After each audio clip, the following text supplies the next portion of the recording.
आभूषण चोरी। वो सर्दी की एक बहुत ही ठंडी और अंधेरी सुनसान रात थी। वातावरण बहुत ही शांत लेकिन रहस्यमय लग रहा था। वो उस अंधेरी रात में रात के सन्नाटे को भंग करती हुई तेज तेज कदमों से आगे बढ़ रही थी। वो धीरे धीरे और तेज चलने की कोशिश कर रही थी।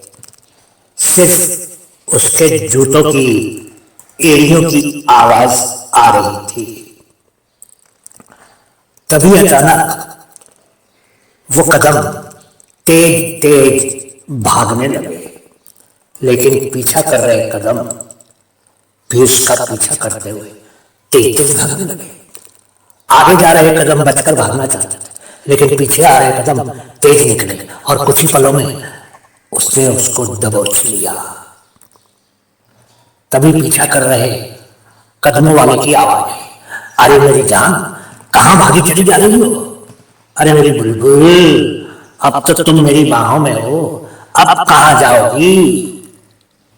आगे जा रहे कदमों वाली की दर्द भरी आवाज गूंज उठी, जाने दो, छोड़ो मेरा। वो बुरी तरह से घबरा गई और खुद को छुड़वाने का हर संभव प्रयास करने लगी। उस अजनबी की गिरफ्त बहुत शक्तिशाली थी और उसने उस बेचारी को और भी कसकर पकड़ लिया। उस बेचारी की आंखों से आंसू गिरने लगे और वो उसके सामने गिड़गिड़ाने लगी, लेकिन तभी उस अजनबी का एक हाथ उसकी पतली लचीली कमर पर सरकने लगा।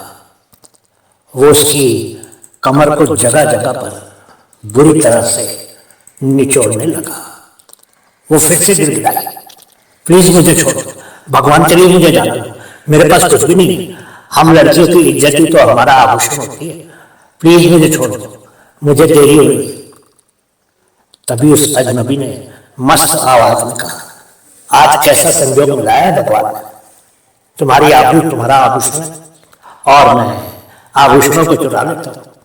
सोने चांदी के आभूषण तो मैंने बहुत बार चुराए और लूटे, पर आज इस प्रकार का आभूषण पहली बार चुराऊंगा।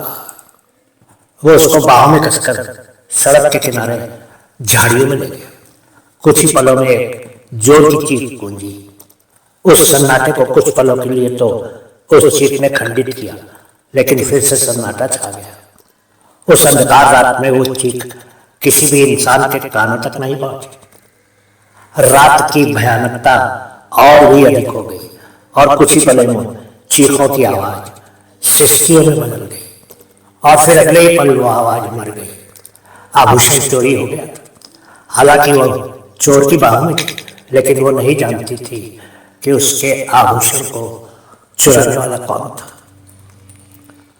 कपड़ों को समेटते हुए जब वो अपने घर की तरफ थके थके कदमों से जा रही थी, तो उसके दिमाग में सरकार का दिया हुआ नारा गूंज रहा था, बेटी बचाओ बेटी पढ़ाओ। वो नहीं जानती थी कि कुछ ही पलों के बाद वो दरिंदा थाने में बैठा इंस्पेक्टर के साथ शराब पी रहा था और अपनी बहादुरी की कहानी मजे ले लेकर सुना रहा था। बहुत बहुत शुक्रिया आप सभी का।